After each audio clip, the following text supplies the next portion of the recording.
The soft glow of the late afternoon sun filtered through the tall arched windows of Claire Thompson's office in the heart of Paris, casting elongated shadows across the polished oak desk that had borne witness to countless strategic briefings and midnight decisions. As Major General Claire Thompson of the French Special Forces, her days were a relentless symphony of high-stakes operations, classified dossiers, and the unyielding demands of commanding elite units that danced on the edge of shadows in the world's most volatile corners. Yet on this crisp autumn day in September 2025, with the Eiffel Tower's distant silhouette piercing the horizon like a steadfast sentinel, Claire found herself momentarily adrift from the tactical maps and encrypted communiques that defined her world. Her fingers, calloused from years of gripping rifles and signing off on missions that could reshape borders, trembled ever so slightly as she slit open the elegant envelope that had arrived by courier that morning. The return address was a simple one, from the Alumni Association of her old high school in Aix-en-Provence, that sun-drenched Provençal town nestled among lavender fields and ancient Roman ruins, where her story had first begun to fracture under the weight of adolescent cruelty. The 25th reunion of the class of 2000. The embossed invitation read, its gold lettering gleaming like a taunt from a bygone era. Join us at the Grand Hôtel de la Paix in Paris on October 15th for an evening of reminiscence, laughter, and reconnection. Claire leaned back in her leather chair, the faint creak echoing in the quiet room, and let her eyes drift to the framed photograph on her desk, a candid shot of her in fatigues mid-stride through a training exercise in the rugged Alps, her face etched with the quiet determination that had carried her from obscurity to the upper echelons of the French military. 25 years. It felt like a lifetime, and a whisper, all at once. She could almost hear the echoes of those schoolyard jeers, the way they slithered through the air like venomous vines wrapping around her young heart, and squeezing until she could scarcely breathe.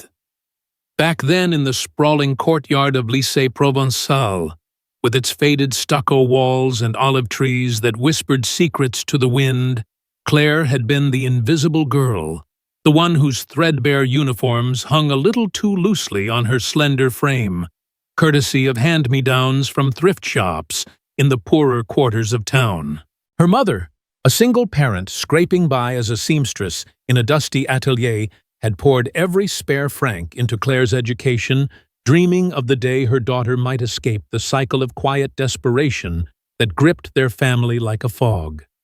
But dreams were fragile things in a place like Aix, where the children of vintners and bankers glided through hallways like peacocks in plumage, their laughter a currency Claire could never afford.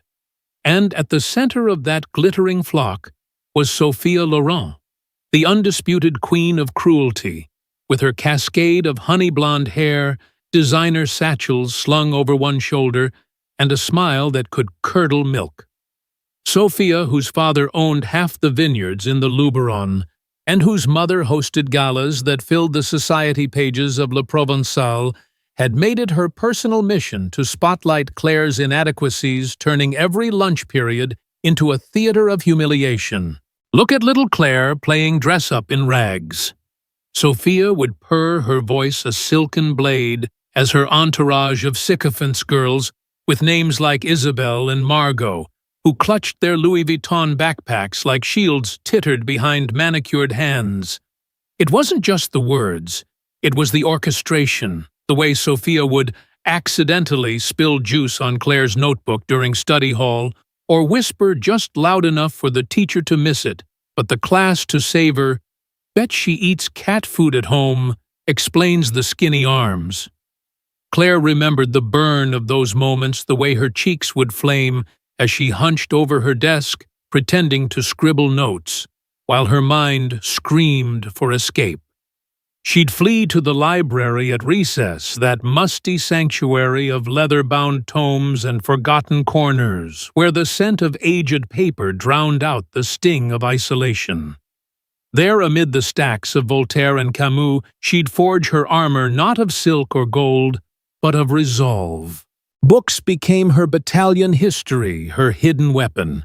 She'd devour tales of Joan of Arc, the peasant girl who stormed castles with nothing but faith and fire, and vow silently that one day she'd rise not to conquer, but to command her own destiny. Yet, even then, the wounds festered. There was the time Sophia had borrowed Claire's essay on the French Revolution, plagiarizing it wholesale for her own submission only to mock Claire's original, when the teacher praised it as pedestrian prose from the poor side of town. Or the prom night that never was, when Claire, mustering courage to attend in a borrowed dress that itched like regret, watched from the shadows as Sophia held court on the dance floor, her laughter a spotlight that never swung her way. Those years had been a forge hammering Claire's spirit into something unbreakable, but the scars lingered like faint tattoos beneath her skin, invisible to all but her. And now this invitation arriving like a ghost at her door, stirring the embers she'd long thought cold. Claire set the envelope down, her gaze shifting to the window where the Seine's waters gleamed under the fading light, a ribbon of silver threading through the city's eternal pulse. Should she go? The rational part of her, the general who plotted incursions into hostile territories with the precision of a chess master, knew it was folly.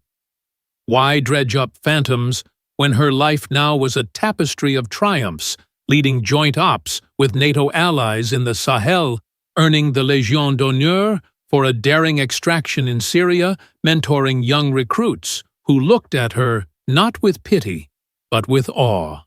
Her husband, Michael Harris, an American expatriate and tenured history professor at the Sorbonne, with his tousled brown hair and wire-rimmed glasses that magnified his kind hazel eyes, had built a life with her that was a quiet fortress against the world's tempests.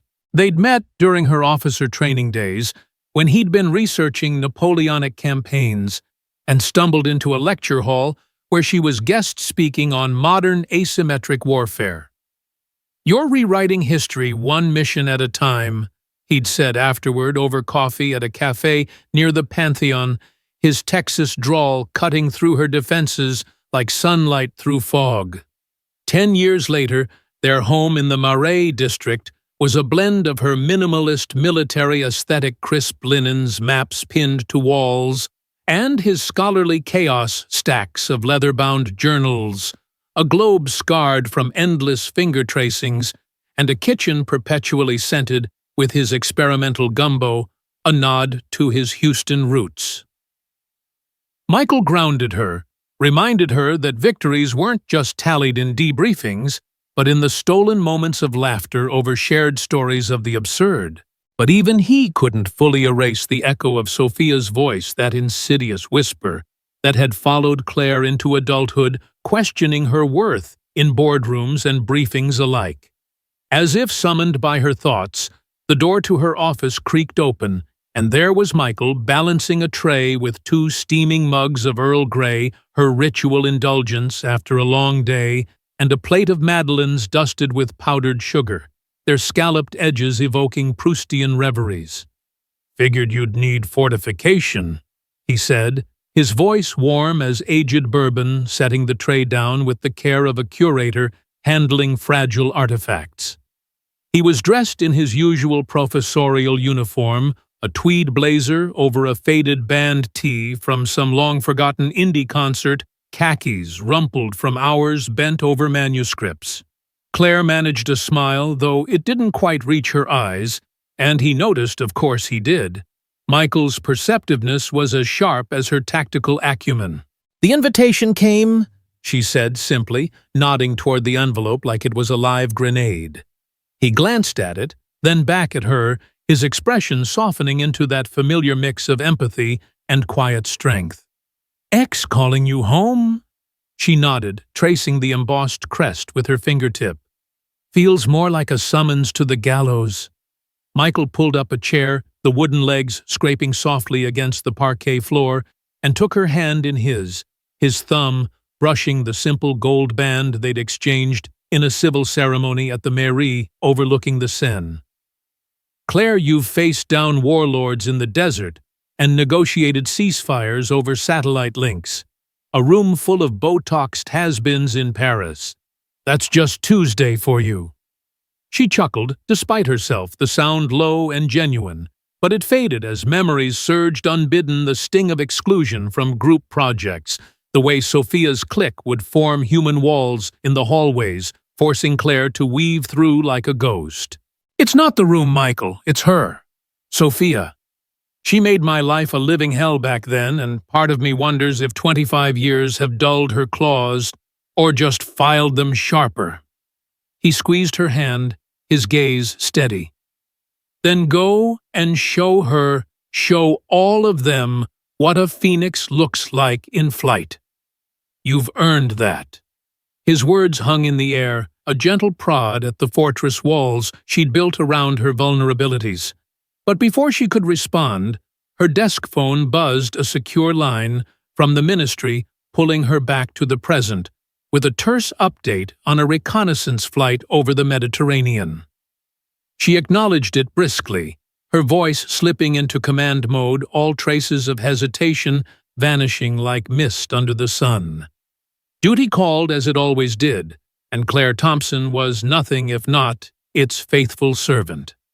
Yet, as the evening wore on and she and Michael strolled home along the cobbled streets of the Marais, the invitation burned a hole in her satchel like a talisman. The air was alive with the sizzle of creperies and the distant strains of an accordion busker playing La Vie en Rose. But Claire's mind wandered back to X, to the girl she'd been wide-eyed wounded, but with a spark that no amount of scorn could extinguish. That spark had ignited her path to the École Spéciale Militaire de Saint-Cyr, where she'd traded textbooks for bayonets, excelling in marksmanship and strategy until her commissions piled like accolades. From there, the Special Forces had claimed her Commandos Marine, then the elite 1st Marine Infantry Parachute Regiment, each deployment a crucible that tempered her further. She'd led night raids in Mali, extracted hostages from Taliban strongholds in Afghanistan, and even advised on counter-terror ops in the streets of Marseille during the height of the migrant crisis. Her rise to Major General at 43 was the stuff of military legend, the youngest woman to hold the rank a trailblazer whose name evoked both envy and inspiration in the brass at the Élysée Palace. But success, Claire knew, was a double-edged sword. It armored you against the world, but left you grappling with the ghosts it couldn't slay. As they turned onto their rue, the golden hour bathing the Haussmannian facades in honeyed light, Michael slipped an arm around her waist.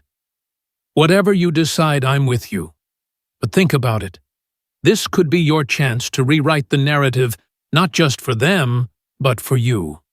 She leaned into him, inhaling the faint scent of his aftershave, mingled with the city's perennial aroma of fresh baguettes. Home awaited a cozy apartment with exposed beams, shelves, groaning under volumes on everything from Thucydides to quantum cryptography, and a balcony where they sipped wine while watching the stars wink over Notre Dame's spires.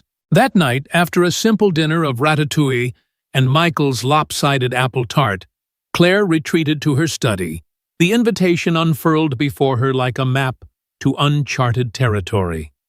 But tucked inside, almost overlooked, was a second enclosure, a handwritten letter on linen stationery, its script elegant and looping, signed by Madame Elise Moreau, her old history teacher from Lycée Provençal.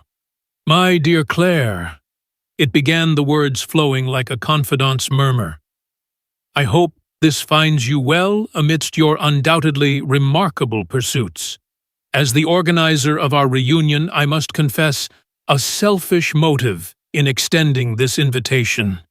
You were always my brightest star, the one who saw the revolutions not just in dates and battles, but in the human heart, the unyielding will that topples empires. I remember your essays fierce and unflinching, even as the world around you tried to dim your light. Come back, Claire, not as the girl who endured, but as the woman who conquered. Face the mirrors of your past. Only then can you truly step into the dawn of your future. With deepest admiration, Elise. Claire's breath caught the paper crinkling under her grip. Madame Moreau, the only adult who'd ever noticed who'd pulled her aside after a particularly brutal assembly to say, "History favors the resilient mademoiselle, not the resplendent." Those words had been her North Star through the Academy's grueling marches, the isolation of deployments where homesickness clawed like a beast. To receive this now, after all these years, felt like a bridge extended across the chasm of time. She folded the letter, carefully tucking it beside the invitation, and rose to pace the room, her bare feet silent on the Persian rug. The clock on the mantel ticked onward, marking the seconds until October 15th, each one a pulse of indecision. Go and risk reopening scars that had only just faded to silver lines. Stay and let the what-ifs fester like untreated wounds. Michael's encouragement echoed in her ears, mingling with Elise's plea, and slowly, inexorably resolve crystallized within her. She would go. Not for vengeance or validation, but for closure, for the girl in the courtyard, who'd deserved better, and for the general who now knew she always had been. The next morning, as dawn painted the sky in strokes of rose and gold, Claire drafted her RSVP with steady hands. I wouldn't miss it for the world. She sealed it, dropped it in the post on her way to a briefing at the Pentagon equivalent across the river, and felt a strange lightness settle over her like shedding an old uniform for one that fit just right. Paris awoke around her, the vendors calling out with fresh croissants, cyclists weaving through traffic like arrows, the eternal hum of a city that had weathered revolutions and romances alike. Claire Thompson, forged in the fires of scorn and tempered by the anvil of ambition, was ready to return to her origins not as a victim, but as a victor. Little did she know, the reunion would unfold like a meticulously planned op reconnaissance in the form of sidelong glances, infiltrations of barbed banter, and a climactic reveal that would leave her former tormentors reeling. But for now, in the quiet prelude, it was enough to step forward one deliberate stride at a time into the arena of her past. As the metro rattled beneath the streets, carrying her toward another day of safeguarding the Republic, Claire allowed herself a small, private smile. 25 years had passed, but the spark from that library corner still burned bright, a beacon guiding her home, not to haunt, but to heal. And in the grand theater of life, where every soul played their part, Claire's encore was poised to steal the show. The evening of October 15th arrived like a storm cloud over the city of light, the kind that promised rain, but delivered only a humid hush, thick with anticipation and the faint metallic tang of impending thunder. Claire Thompson stood before the full-length mirror in their Marais apartment, the one Michael had salvaged from a flea market in Montreuil, and restored with the patient hands of a man who believed every object held a story worth salvaging. She smoothed the fabric of her black sheath dress, a simple knee-length number, in fine wool crepe from a boutique on the Rue du Faubourg Saint-Honoré, its lines clean and unadorned, falling just so over her athletic frame without a single ruffle or embellishment to betray vanity. No diamonds glittered at her throat. Instead, a single strand of fresh-water pearls, a gift from her mother on the day she'd graduated from St. Cyr, rested against her collarbone like a talisman of quiet endurance. Her hair cropped short in a practical pixie cut, honed by years of helmet straps, and wind-whipped helipads, was tucked behind one ear with a silver clip that caught the lamplight like a distant star. Minimal makeup, a swipe of mascara to frame her hazel eyes, which held the steady gaze of someone who'd stared down sniper scopes, and a nude lip that spoke of restraint rather than allure. At 43, Claire looked every inch the woman who'd traded prom gowns for camouflage, but there was an elegance in her simplicity, a poised severity that whispered of boardrooms and battlefields alike.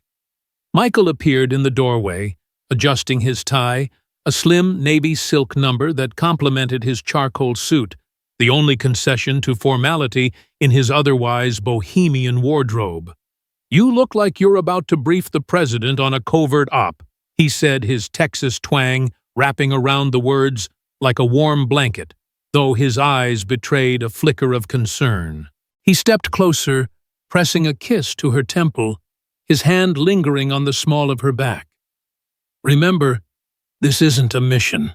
It's just people. Flawed, nostalgic people." Claire turned to him, her reflection fracturing in his glasses, and managed a wry smile.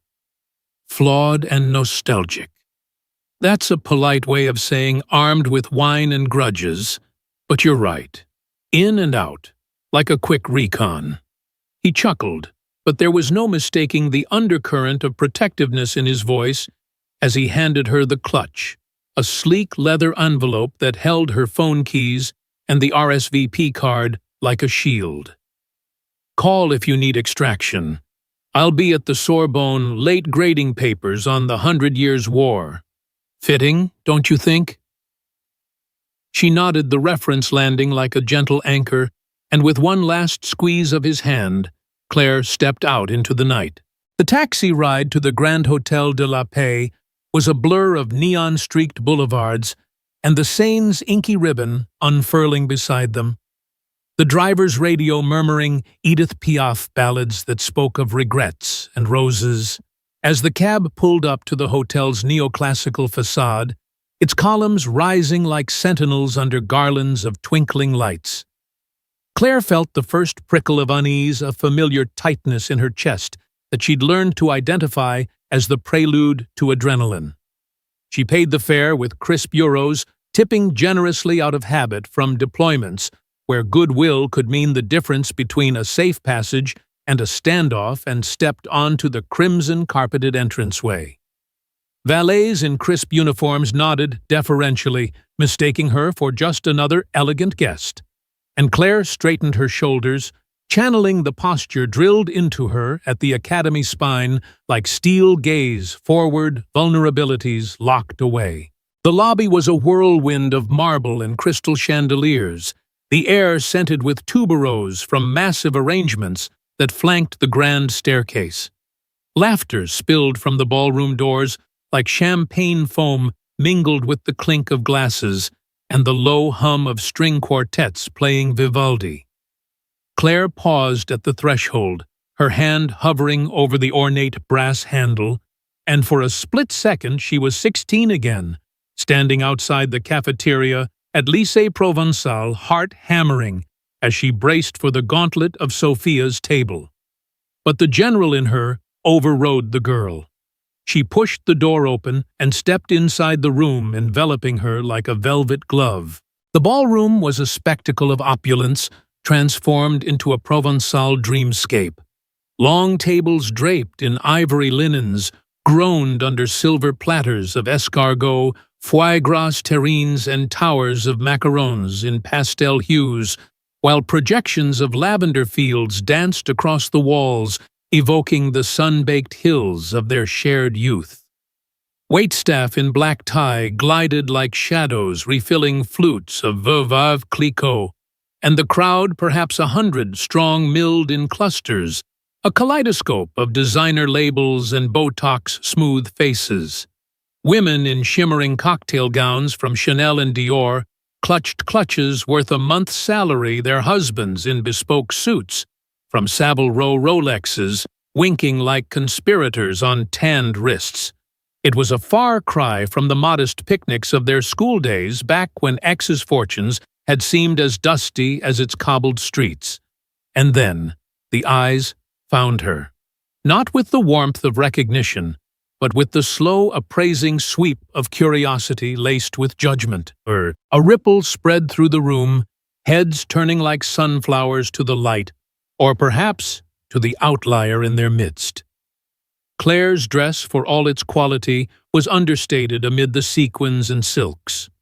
Her pearls paled against the emerald necklaces and diamond tennis bracelets that screamed old money and newer indulgences.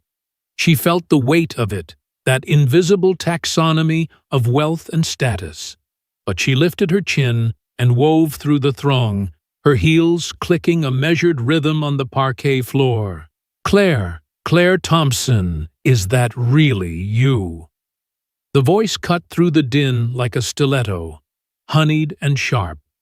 And there she was, Sophia Loren, resplendent in a scarlet gown that hugged her curves like a lover's promise, its neckline plunging to reveal a necklace of South Sea pearls that must have cost a small vineyard. Sophia's hair was a glossy chignon, her makeup flawless under the chandeliers, but time had etched faint lines around her eyes, the kind that spoke of spa retreats and personal trainers rather than sleepless nights. Flanking her were the remnants of the old guard Isabel, with her platinum bob, and a Birkin bag slung like a trophy, Margot nursing a cocktail with the poise of someone who'd long ago traded textbooks for Botox. They converged like a flock, their smiles polished, but predatory air kisses hovering inches from Claire's cheeks. "Oh my God, it's been forever!" Sophia exclaimed, her blue eyes raking over Claire from head to toe, lingering on the simple dress, the unmanicured nails, the absence of a rock on her left hand that rivaled the ones glinting on theirs. "You look exactly the same. Adorable, really. Still got that thrift store chic going on." The words landed like a backhanded slap, wrapped in laughter that Isabel and Margot echoed dutifully, their gazes darting to see if Claire would flinch. She didn't. Instead, she met Sophia's eyes with a calm that bordered on amusement, the kind forged in interrogations, where silence was a weapon sharper than any blade. "Sophia, good to see you too. Time treats us all differently, doesn't it?" Sophia's laugh tinkled like breaking glass, but there was a glint in her eye, the old thrill of the hunt resurfacing. "Oh, darling, listen to you, philosophical as ever. Come join us. We're just catching up on the important things. Isabel here just redecorated her villa in Saint-Tropez. Divine, isn't it? And Margot's husband got her a yacht for their anniversary. Can you imagine?" The women preened, flashing photos on their phones, azure pools, teak decks under Mediterranean suns. Claire nodded politely, accepting a glass of champagne from a passing tray, the bubbles fizzing against her tongue like suppressed retorts. "Sounds idyllic. I've been busy myself." But Sophia wasn't one to let a thread dangle.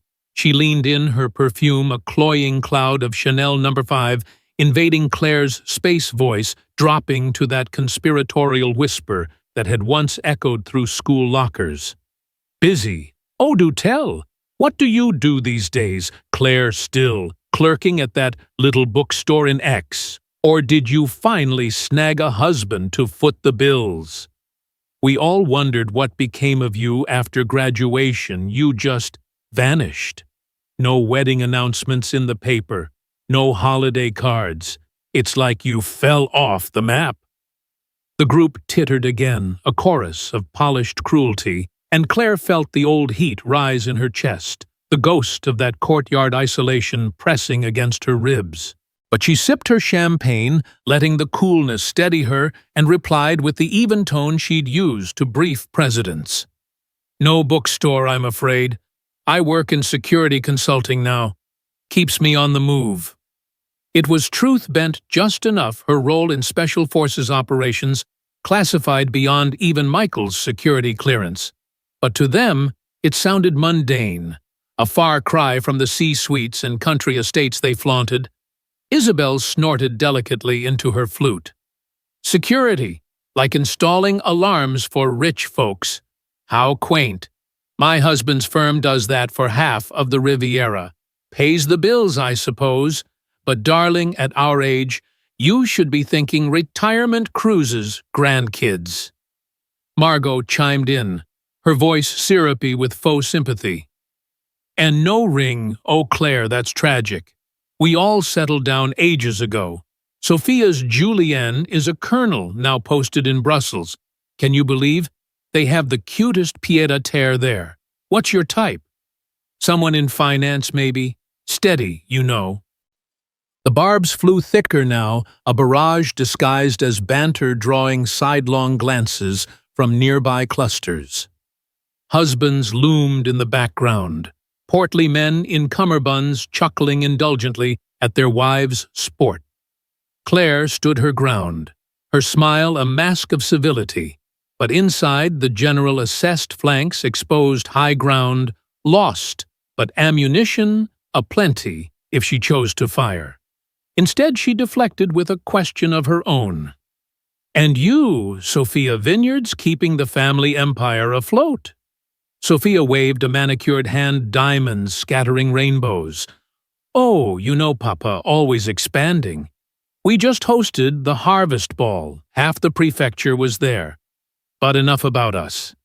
Really, Claire, you must tell us more about this consulting. Do you travel much, or is it all desk work in some drab office? The implication hung heavy, stuck stagnant, sidelined. Claire opened her mouth to parry something light about jet lag from client meetings in far-flung spots when a soft voice interrupted from the side like a breeze, cutting through the humidity. Claire, is that you? She turned, and there stood Emma Dubois, transformed yet unmistakable, the mousy girl from their biology lab days, now a poised woman in a sage-green midi dress that flattered her curves without ostentation, her dark curls loose and framing a face warmed by genuine surprise. Emma's eyes, behind chic tortoiseshell glasses, lit with recognition, and before Claire could respond, she pulled her into a hug that smelled of lavender soap and old kindnesses. My God, it's been decades. You look incredible strong, like you've conquered mountains. The embrace lingered a beat longer than propriety demanded a silent acknowledgement of shared silences from the past. Emma had been the quiet ally back then, the one who'd slip Claire extra notes during group projects or share her sandwich on days when the cafeteria line felt like a gauntlet too far. Never overt, Sophia's radar was too keen for that, but steady like a hidden spring in the desert. Sophia's smile faltered the interruption, a fly in her ointment, but she recovered with a saccharine coo. Emma, how sweet! We were just reminiscing about the old days. Claire was telling us about her adventures in security. Emma released Claire, but kept a hand on her arm, a subtle anchor. Adventures? Claire's always been full of them. Remember that time she fixed the projector in history class when it died mid-Renaissance, saved Madame Moreau's lesson? Hero stuff. The praise was casual, but it landed like a shield deflecting the barbs. Isabel and Margot exchanged glances, their laughter thinning to awkward coughs, while Sophia's eyes narrowed, recalibrating her target. Charming as ever, Emma. But really, we should let Claire mingle. I'm sure she's dying to catch up with everyone. She steered the group away with a flutter of her hand, but not before shooting Claire a look that promised the night was young and her arsenal deep. Emma rolled her eyes once they were out of earshot, linking arms with Claire as they drifted toward a quieter corner table away from the central fray. Ignore them. Sophia's been peacocking since prom. Same old script, different scenery. How are you really? Last I heard you went into the military after Saint-Cyr. That's... wow. Claire exhaled, the tension easing like a knot untying, and settled into a velvet chair, the champagne flute cool against her palm. It's been a ride. Deployments, promotions, the usual grind. And you still painting? I remember your watercolors in art class. They were magic. Emma flushed, pleased, and launched into her own update. A successful career as an illustrator for children's books, a cozy flat in the 5th arrondissement, 2 kids who inherited her curls and her husband's dry wit. Their conversation flowed like the Seine at dusk, easy, unforced, punctuated by shared laughs over Mr. Duval's infamous pop quizzes and the legendary cafeteria pudding wars. For a moment, the ballroom faded, the scornful glances from Sophia's orbit reduced to white noise. Emma's warmth was a balm, a reminder that not all threads from the past were barbed wire. Some were lifelines frayed but enduring. "You know," Emma said, leaning in conspiratorially, "I always admired you back then. The way you held your head high, even when, well, you know, it gave the rest of us misfits hope." Claire's throat tightened, the words stirring embers she'd banked long ago. "I was just surviving. But thank you. Means more than you know." They clinked glasses, the toast unspoken but profound to the unseen battles, the quiet victories. Yet, as the quartet struck up a waltz and couples took the floor, Claire caught Sophia's eye across the room, watching, waiting her smile, a predator's promise. The night was far from over. The scorn simmered beneath the surface, ready to boil over in whispers and asides. From adjacent tables, murmurs drifted like smoke. "Did you see her dress so last season? No husband at her age? Pathetic. Security consulting code for unemployed, probably." Claire heard them each one a pinprick, but she met them with the resilience of someone who'd endured sandstorms in the Sahara and betrayals in the field. She wasn't here to crumble. She was here to stand, to let the past wash over her like a tide that couldn't drown. Emma excused herself to greet another old face, leaving Claire to sip her drink, and observed the general's eyes scanning the terrain, noting alliances and weak points. Sophia held court at the bar, now regaling a cluster of husbands with tales of her latest ski trip to Courchevel, but her glances flicked back to Claire like radar pings. And then, as if scripted by some cruel playwright, Sophia sauntered over during the dessert course, a plate of crème brûlée in hand, her entourage trailing like courtiers. "Claire, darling, you must try this, it's divine. Not that you're missing much. I remember you always skipped dessert, back in school. Saving calories for... what exactly?" The dig was blatant, now laced with the assumption of perpetual want, and the group leaned in hungry for the kill. Claire set her fork down, the porcelain clinking softly, and met Sophia's gaze head-on. "Actually, I skipped it because I was too busy studying. Turns out that pays off in the long run." A ripple of uneasy laughter from the fringes, but Sophia pressed on undeterred. "Studying, oh yes? You were the bookworm. But look at us now. I've got 3 little Laurent heirs, a chateau in Provence, and Julien's promotion means we're eyeing a place in Neuilly. What's your happily ever after look like? A cat and a condo in the suburbs." The words were a gauntlet thrown. The room's attention subtly shifting forks, pausing mid-air. Claire felt the weight of it, all the years of scrimping for tuition, the nights poring over tactics manuals by flashlight in barracks, the promotions earned in blood and brilliance. But she didn't rise to the bait. Instead, she smiled, that cool, unyielding curve of lips that had disarmed negotiators in hot zones. "My happily ever after. It's mine, Sophia. No chateaux required." The retort hung there polite but pointed, and for a heartbeat, Sophia faltered, her fork hovering. Then she recovered with a trill of laughter, waving it off. "Touché, you old stoic. But seriously, join us for the group photo later. Wouldn't want you feeling left out." She flounced away, but the damage was done. The whispers amplified the isolation, a tangible chill. Claire excused herself to the powder room, the mirror there reflecting a woman whose eyes burned with restrained fire. She splashed water on her wrists, breathing deep, Michael's words echoing, "You're the Phoenix." And she was.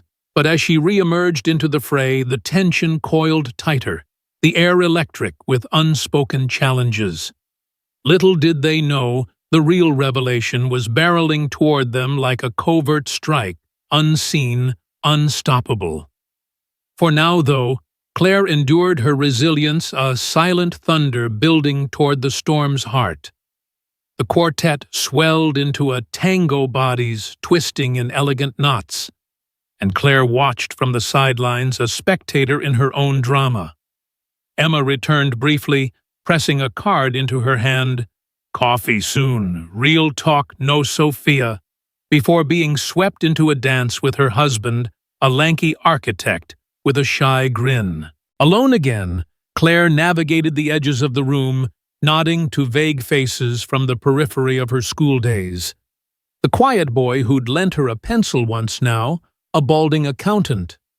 The girl from debate club, sporting a pantsuit and a wedding band that matched her no-nonsense vibe. Pleasantries exchanged, but no deep dives, the chasm of years too wide for easy bridges. And always Sophia's orbit loomed, pulling in stragglers with tales of triumphs that sounded hollow to Claire's ear, victories bought with inheritance rather than grit. By the time the MC, a silver-haired organizer in a tuxedo, took the stage for toasts, the scorn had woven itself into the fabric of the evening, a subtle undercurrent that made Claire's skin prickle. "To old friends and new memories," he boomed, and glasses rose in unison, but Claire's lingered at her lips, tasting bittersweet. Sophia caught her eye, then raising her flute in mocking salute, her lips forming the words, "To the ghost." It was the final barb, the one that nearly cracked the facade, but Claire held firm. Her mind flashing to the Alps training grounds where she'd crawled through snowdrifts on fractured ankles, whispering mantras of endurance. This was no different, a social minefield navigable with the same steady footfall. As the applause died and the dance floor beckoned anew, Claire slipped toward the balcony doors, craving the cool kiss of night air to temper the heat within. The city sprawled below a tapestry of lights and shadows, indifferent to the petty wars above. She leaned on the balustrade, the stone cool under her palms, and let the Seine's murmur soothe her. 10 minutes, perhaps, of solitude before duty or destiny called her back. But in that interlude resolve hardened, she wouldn't flee. She'd face the fire, let it illuminate, rather than incinerate. And when the doors swung open behind her, admitting a gust of laughter and the faint clop of heels, Sophia's no doubt Claire turned ready for the next salvo, her heart a drumbeat of unyielding rhythm. The night was a battlefield, and she was its unvanquished commander. The ballroom of the Grand Hotel de la Paix pulsed with the rhythm of the evening, a living tapestry of clinking glasses, murmured boasts, and the quartet's lilting strains now fading into a slower, sultrier jazz number that invited couples to sway under the chandelier's amber glow. Claire Thompson stood near the balcony doors, the cool October air still clinging to her skin like a whisper of resolve. Her black sheath dress, a stark contrast to the kaleidoscope of sequins and silks swirling around her. The reunion had become a battlefield of veiled insults and nostalgic barbs, with Sophia Loren leading the charge, her scarlet gown a beacon of old cruelties rekindled. Claire's champagne flute rested lightly in her hand, the bubbles long gone flat, mirroring the fatigue that tugged at the edges of her composure. She'd endured Sophia's taunts, the sidelong glances from Isabel and Margot, the whispers that snaked through the crowd like smoke, each one a calculated jab at the girl they remembered from Lycée Provençal, poor, plain, perpetually on the outside. But Claire wasn't that girl anymore. She was Major General Claire Thompson, commander of France's elite special forces, a woman whose orders could redirect drones over deserts or halt insurgencies in their tracks. Yet here, in this glittering cage of memory, she felt the weight of those schoolyard scars pressing against her armor, testing its seams. She straightened her hazel eyes, scanning the room with the precision of a tactician, noting the clusters of power Sophia holding court near the dessert table, her laughter sharp as a blade. Emma Dubois, her unexpected ally, now chatting animatedly with a group of less venomous alumni near the bar. And the husbands, those portly titans of industry and law, orbiting their wives like satellites, their Rolexes glinting with every expansive gesture. The night was a chessboard, and Claire was still deciding her next move when the air shifted a subtle change like the drop in pressure before a storm. The MC's voice crackled through the microphone, cutting through the din. "Ladies and gentlemen, we're nearing the highlight of the evening. Our group photo. We've invited the spouses to join us for this moment of nostalgia. So please, welcome them as they arrive." The ballroom doors swung open with a flourish, and a group of men strode in their presence, commanding attention like a well-executed maneuver. They were a study in contrasts, some in tailored tuxedos, others in smart blazers, but three stood out there bearing unmistakably: military shoulders, squared spines, rigid eyes, sharp with the alertness of men who'd seen combat and lived to salute it. Claire's gaze locked onto them instinctively, her training kicking in, cataloging details, polished shoes, crisp lines, the faint bulge of concealed sidearms beneath jackets. Her pulse quickened, not from fear, but recognition. She knew those faces, those postures. And then, as if drawn by an invisible thread, the tallest of the trio, a man with salt and pepper hair and a jawline carved from granite, turned his eyes meeting hers across the room. His face froze, then split into a look of awe, and before Claire could process it, his right hand snapped to his temple in a salute so precise it could have been etched in steel. "Major General Thompson, sir." His voice boomed, cutting through the jazz like a mortar round. "Colonel Julien Moreau, 1st Marine Infantry Parachute Regiment reporting." "It's an honor, sir." The room went still, the chatter evaporating, as if sucked into a vacuum. Glasses paused, mid-air, heads swiveled, and Sophia's laughter choked off mid-note, her scarlet gown suddenly seeming garish in the stunned silence. Claire stood rooted, her expression a mask of calm, but inside her mind raced Julien Moreau, Sophia's husband, a decorated officer she'd mentored during a joint op in Mali 5 years prior, now a colonel under her command. She returned the salute with a crisp nod, her voice steady but carrying the weight of authority. "At ease, Colonel? I didn't expect to see you here either." Before the room could recover, the other two military men stepped forward, their salutes mirroring Julien's with parade-ground precision. "Major General Thompson, Colonel André Dubois, 13th Parachute Dragoon Regiment." "An honor to see you, sir," said the second, his voice tinged with reverence, his eyes gleaming with the pride of a subordinate who'd once followed her into a firefight in the Sahel. The third, a wiry man with a scar tracing his cheek, added, "Colonel Marc Lefebvre, Special Operations Command. Your leadership in Syria saved my unit, sir. I'm forever in your debt."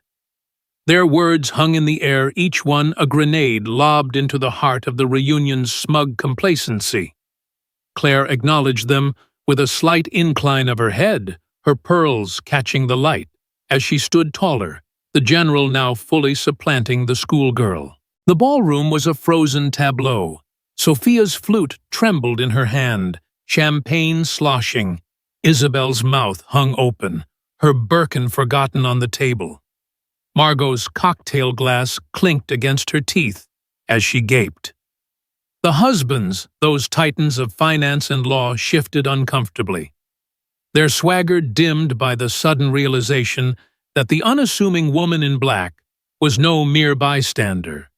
Emma, standing near the bar, broke into a grin, her eyes sparkling with delight as she raised her glass in a silent toast. But it was Sophia's face, pale as the ivory linens, her confident smirk, replaced by a rictus of shock, that told the story. "Julian," she whispered, her voice a fragile thread. What's happening?" Her husband didn't break eye contact with Claire, his posture still formal. "Darling, this is Major General Claire Thompson, my commanding officer, the highest-ranking woman in French Special Forces. She's a legend." The word landed like a thunderclap, and Claire felt the room's center of gravity shift irrevocably to her. The silence shattered into murmurs, a tidal wave of whispers crashing against the walls. "General, her that Claire." "The quiet one," Sophia's husband reports to her. The questions ricocheted, but Claire remained still, her gaze sweeping the room with the quiet authority of someone who'd faced worse odds in worse places. Sophia stumbled forward, her heels wobbling slightly, her voice shrill with disbelief. "Claire, a general.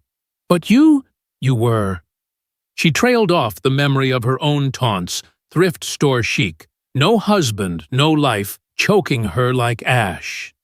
Julien glanced at his wife, his expression a mix of embarrassment and duty, but before he could speak, a new voice cut in, slurred and brash.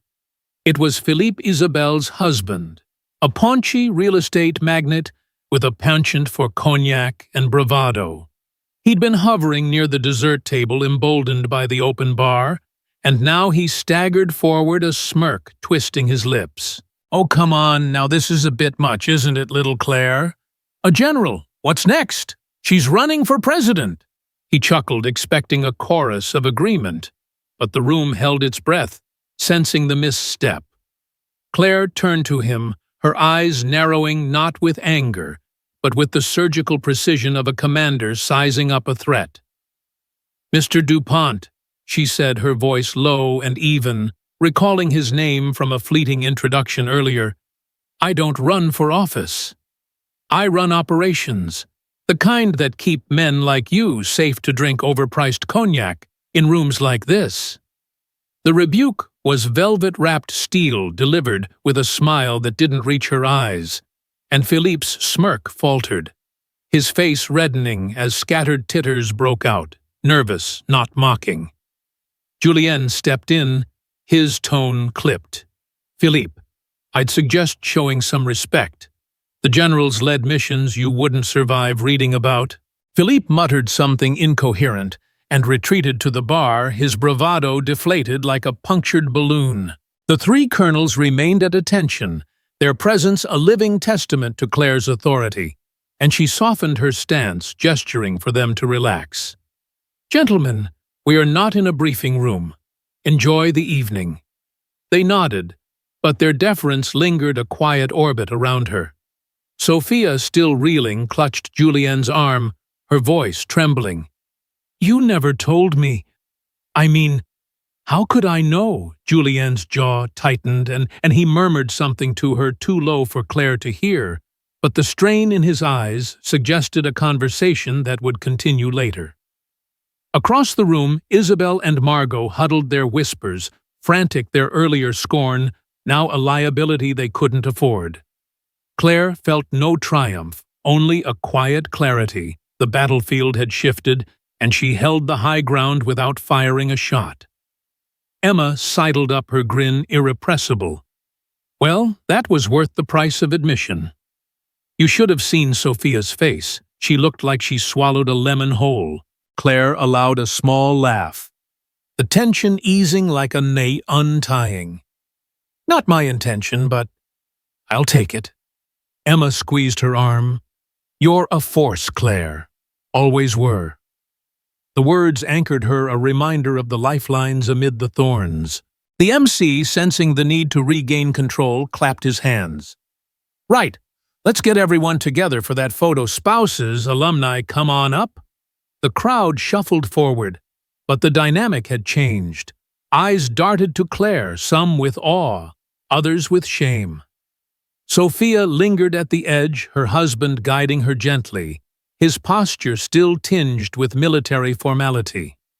As they lined up, Claire found herself at the center, not by design, but by the unspoken gravity of her presence.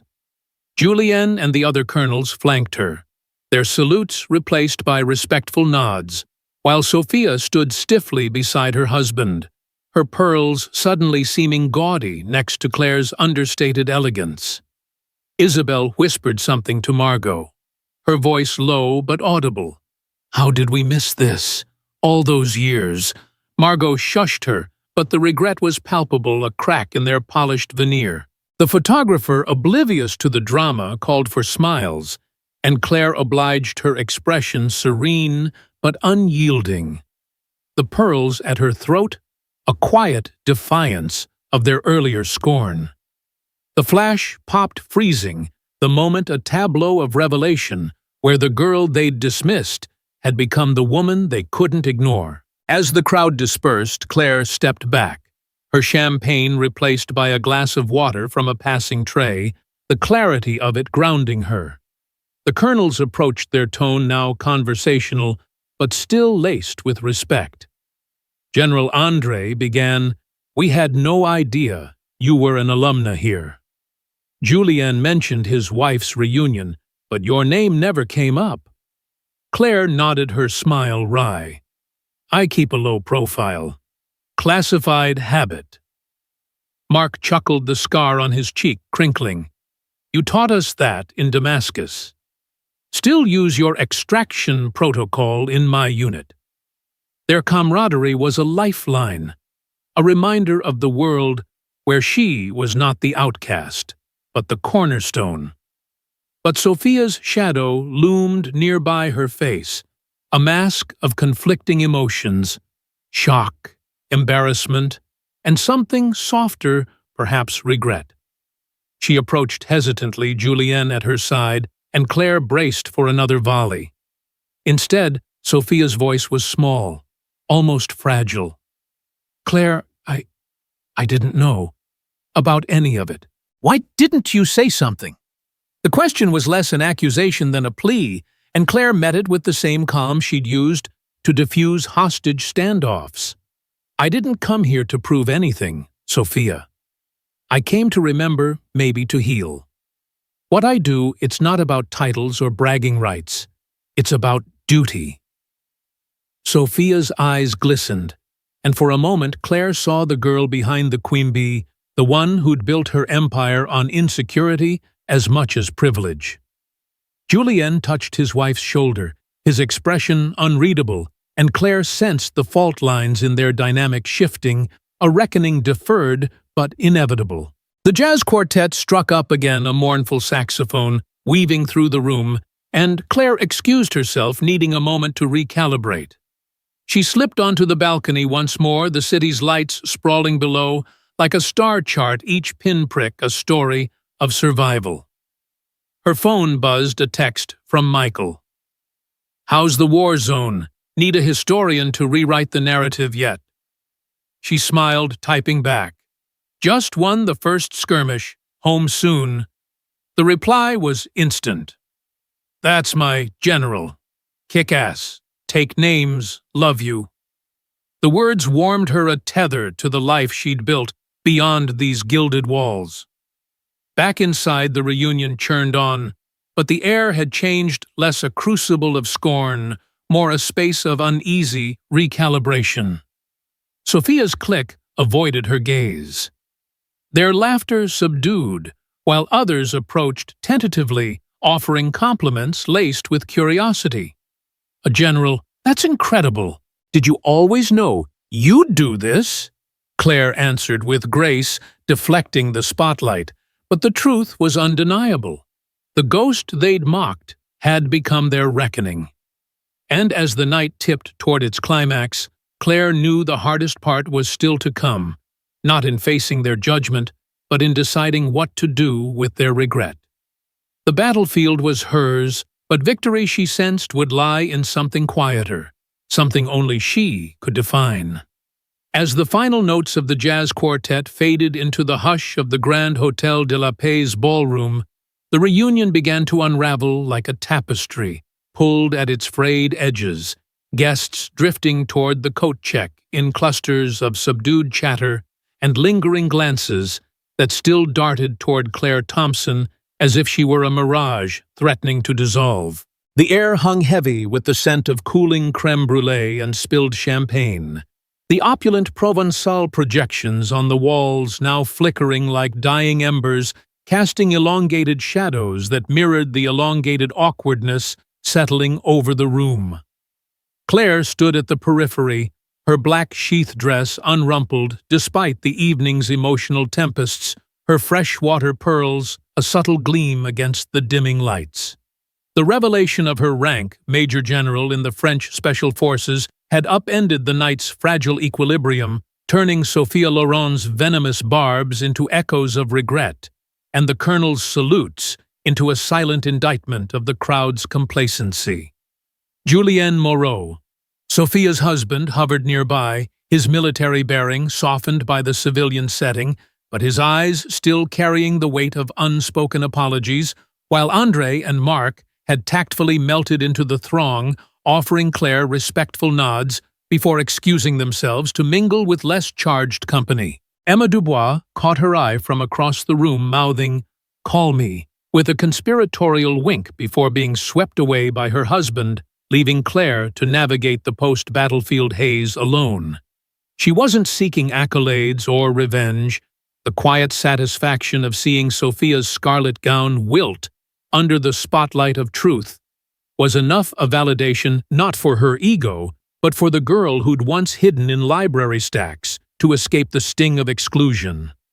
Yet, as the MC wrapped up with a final toast to paths diverged and destinies reclaimed, Claire felt the pull of closure, that intangible itch to tie off loose threads before the night fully unraveled. She slipped her clutch under her arm, the leather cool and grounding, and made her way toward the exit. Her heels clicking a deliberate cadence on the parquet floor, each step a reclamation of the space she'd once been made to feel small in. Outside, the Parisian night enveloped her like a velvet cloak, the October air crisp with the faint chill of the Seine nearby, carrying whispers of rain on the wind that rustled the hotel's manicured topiaries. Street lamps cast pools of golden light on the cobblestones, illuminating couples arm in arm as they spilled onto the avenue, laughter bubbling up in pockets amid the distant honk of taxis and the eternal hum of the city that never truly slept.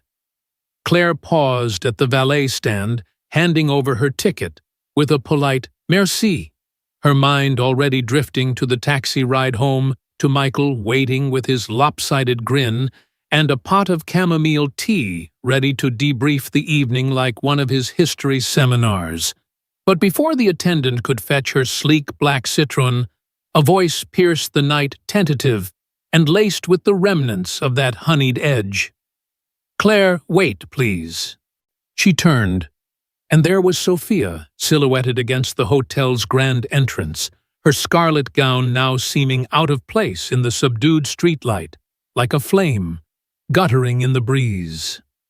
Gone was the queen bee's swagger.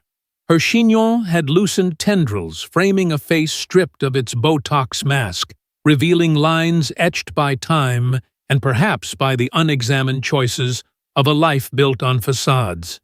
Julien lingered a few paces back, his expression a stoic mask, giving his wife space, but close enough to intervene if needed. Sophia approached hesitantly, her Louboutins scraping softly on the pavement, clutching her clutch like a lifeline. I know you probably don't want to talk to me. After everything tonight, after everything back then. But could we? Just for a minute. There's a quiet spot around the corner, the hotel's garden terrace. No one will bother us. Claire studied her, the general's eye assessing threats and truths. In equal measure, Sophia's eyes were red-rimmed not from tears, but from the sting of humiliation. Her posture slumped, in a way that screamed vulnerability she'd never shown in school hallways. There was no trap here, only the raw edge of reckoning. Claire nodded, her voice even. Lead the way. They walked in silence, the click of heels sinking into an uneasy rhythm, Julienne trailing at a discreet distance before veering off toward the valet with a murmured, "I'll wait by the car." The garden terrace was a hidden oasis tucked behind wrought-iron gates and blooming with late-season roses that perfumed the air with a sweetness undercut by the earthy dampness of impending rain. Wicker chairs flanked a small fountain, its trickle a soothing counterpoint to the city's pulse, and low lanterns cast a warm, forgiving glow over the flagstones. Sophia sank into a chair, gesturing for Claire to join her, and for a long moment neither spoke, the weight of 25 years filling the space between them like fog. Finally, Sophia broke the silence, her voice a fragile thread. "I don't even know where to start. God. Claire, what I said tonight, what we all said, it was cruel, stupid, and back in school I was worse. A monster, really." She laughed, a brittle sound that dissolved into a sigh, her fingers twisting the strap of her clutch. "You know, I tell myself I was just a kid, insecure, trying to fit in with the popular crowd. But that's no excuse. I saw how it hurt you, the way you'd shrink into yourself during lunch, or disappear into that library like it was a bunker. And I kept pushing because, hell, it made me feel bigger, superior. Like if I could knock you down, no one would notice how empty I felt inside." Claire listened, her expression neutral, the pearls at her throat rising and falling with steady breaths. She'd replayed these scenes in her mind 1,000 times. Sophia's whispers in the corridors, the orchestrated exclusions at group outings, the way her laughter had once been the soundtrack to Claire's isolation. But hearing it now from the woman herself, stripped of pretense, it landed differently, not as fresh wounds but as scars, acknowledged the first step toward mending. "Why," Claire asked simply, her hazel eyes meeting Sophia's blue ones without accusation, only curiosity, honed by years of debriefings, where truth was the only casualty worth avoiding. Sophia looked away toward the fountain's gentle spray, her reflection fracturing in the water. "Power, I guess. My parents, God, they were obsessed with appearances. Papa's vineyards were everything. If we weren't the envy of X, we were nothing. Mama drilled it into me, look perfect, act perfect, marry perfect. And you were this wild card. Smart, quiet, but from the wrong side of town. No fancy clothes, no family name. Picking on you made me feel like I belonged, like I was one of them. But it was all smoke and mirrors. Julian, he's the first real thing in my life. Steady kind. But even with him, with the chateau and the kids and the Brussels flat, I still chase that high of being on top. Tonight, seeing you walk in still so composed, and then Julienne saluting you like you were the damn Eiffel Tower. It hit me. I've spent my life building walls out of other people's pain, and yours was the foundation. Tears welled now, genuine ones that tracked mascara down her cheeks, and Sophia didn't bother wiping them away. I'm sorry, Claire, truly, not just for tonight, but for every juice spill, every whisper, every time I made you feel small. You deserved better. Hell, you were always better. Claire let the words settle the night's earlier barbs. Thrift store chic. No husband security drone replaying like faded reels.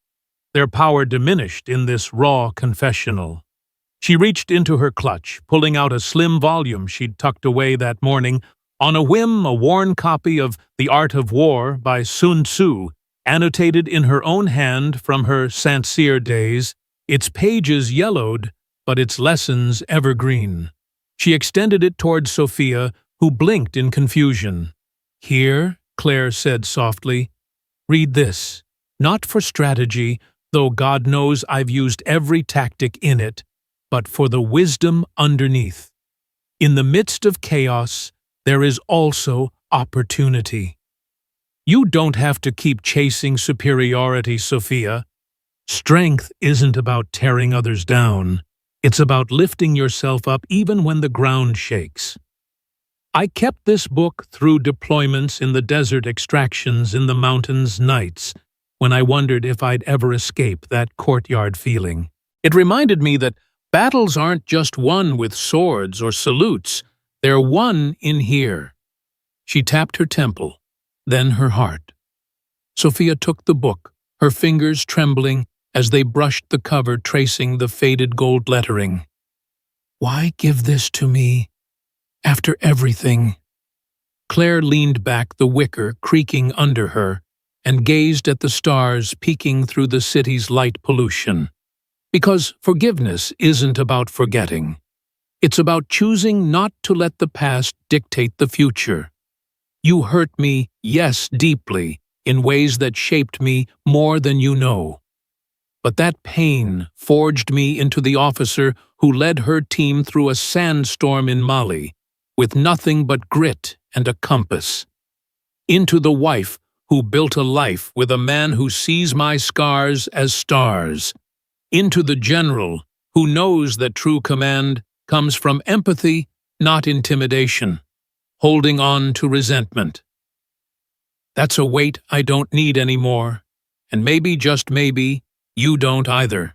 Sophia flipped open the book, her eyes scanning a passage Claire had underlined. Supreme excellence consists of breaking the enemy's resistance without fighting. She closed it gently, clutching it to her chest like a talisman. I don't deserve this. Your kindness. But thank you. Julien's always saying I need to soften my edges, be more like the women he admires in the service, strong, but kind. Tonight, watching you handle Philippe's idiocy without a flinch, or the way you didn't gloat when we all looked like fools. That's the kind of strength I want. For me, for my girls. I'll read it. Every word. A tentative smile broke through her tears, fragile but real, and Claire returned it, the first genuine bridge between them in decades. They sat in companionable silence, then the fountain's murmur filling the gaps, as Sophia shared snippets of her life unfiltered by bravado, the pressures of raising 3 daughters in the shadow of Laurent's legacy, the loneliness of a marriage where duty often trumped desire, the quiet fear that her polished world was one bad harvest away from cracking.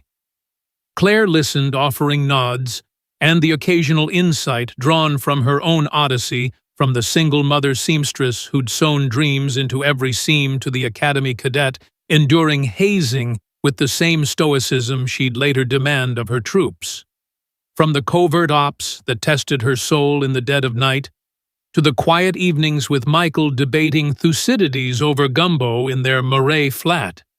Success isn't the yacht or the vineyard, Claire said at one point, her voice steady as the lantern light. It's the impact, the lives you touch, the barriers you break, the way you rise without pulling others under.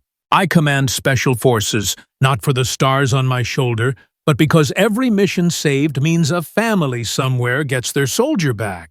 That's the real legacy. Not what you have, but who you help become. Sophia absorbed it, her posture straightening imperceptibly, the book a bridge in her lap. You're right. I've wasted so much time measuring worth by wardrobes and weddings. But seeing you tonight unfazed, unbreakable, it woke something up. Maybe I can teach my girls that. Real power, the kind that doesn't need an audience." The conversation ebbed as the terrace clock chimed midnight, a gentle reminder of curfews and consequences. Sophia stood smoothing her gown with hands that no longer trembled. "Coffee sometime. No entourages, just us. I'd like to hear more about the missions the man who tamed a general's heart." Claire rose too, extending her hand, not a salute but a clasp of equals. "I'd like that. Start with the book. Call when you're ready." They parted with a hug that felt awkward but earnest. Sophia's perfume lingering like a truce flag as she hurried back to Julienne, the volume tucked under her arm like a secret weapon. Claire lingered a moment longer, the roses nodding in the breeze as if in approval before texting Michael. "Wrapping up. Pick me up. Need my historian." His reply was swift. "On my way." Victory lap. She smiled, pocketing her phone, and stepped out onto the avenue just as his battered Renault pulled up its headlights, cutting through the mist like beacons. Michael leaned over to open the door, his wire-rimmed glasses fogged slightly from the heater, his tweed jacket rumpled from late-night grading. "Well, did you conquer Gaul?" Claire slid in the leather seat, sighing under her, and leaned her head back with a contented exhale. "Something like that. Turns out the Gauls weren't so bad after a good thrashing." He pulled into traffic, the Seine glittering to their left, and she recounted the night in vignettes, Sophia's barbs, the colonel's salutes, Philippe's fumble, and the terrace confessional ending with the gift of the book. Michael's eyes widened behind the wheel, his Texas drawl rich with admiration. "You gave her Sun Tzu. That's not mercy, that's strategy. Turning an enemy into an ally with a single volley." Claire chuckled, reaching for his hand across the gear shift. "Not an enemy anymore, just human, flawed like the rest of us." The drive home wound through the Marais' labyrinthine streets past shuttered bistros and glowing patisseries, the city a living testament to resilience, scarred by wars and revolutions, yet eternally elegant. Their apartment welcomed them with its familiar chaos, stacks of Michael's journals on the side table, a half-finished puzzle of the Battle of Waterloo on the coffee table, the faint scent of his gumbo lingering from dinner.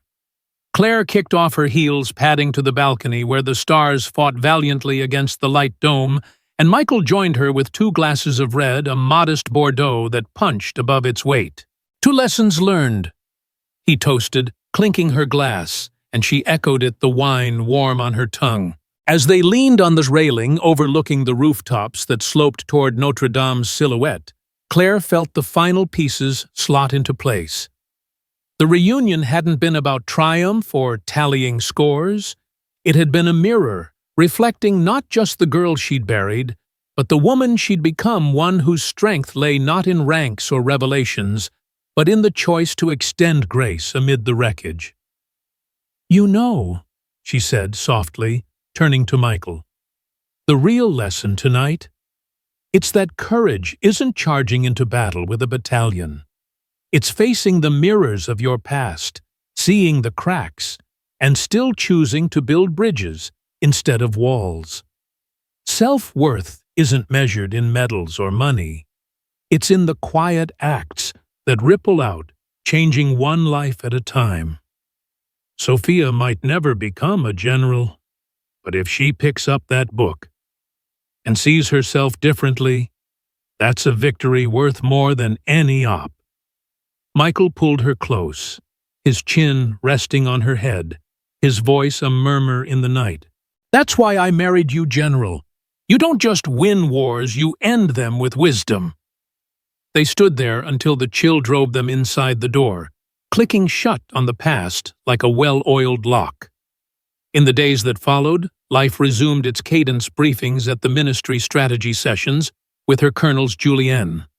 Among them, his emails now tinged with a newfound deference and evenings with Michael dissecting history over home-cooked meals. A week later, Sophia's text arrived. Finished Chapter 1. Coffee tomorrow. There's a cafe near the Louvre neutral ground. Claire replied affirmatively, a small smile curving her lips as she hit send. The path forward wasn't paved with perfection. Regrets lingered. Apologies imperfect. But in the imperfect lay the profound, the reminder that every soul, scarred or shining, held the potential for redemption. And in teaching that, Claire had taught herself anew that true power bloomed not from conquest, but from compassion. Not from the heights of hierarchy, but from the depths of the heart. As Paris awoke around her golden in the autumn sun, Claire Thompson stepped into her day not as a conqueror, but as a catalyst, a woman whose story, once silenced by scorn, now echoed with the unyielding rhythm of hope. The end of one chapter was merely the prelude to countless more, each page a testament to the enduring truth: in the face of adversity, dignity endures, and forgiveness frees.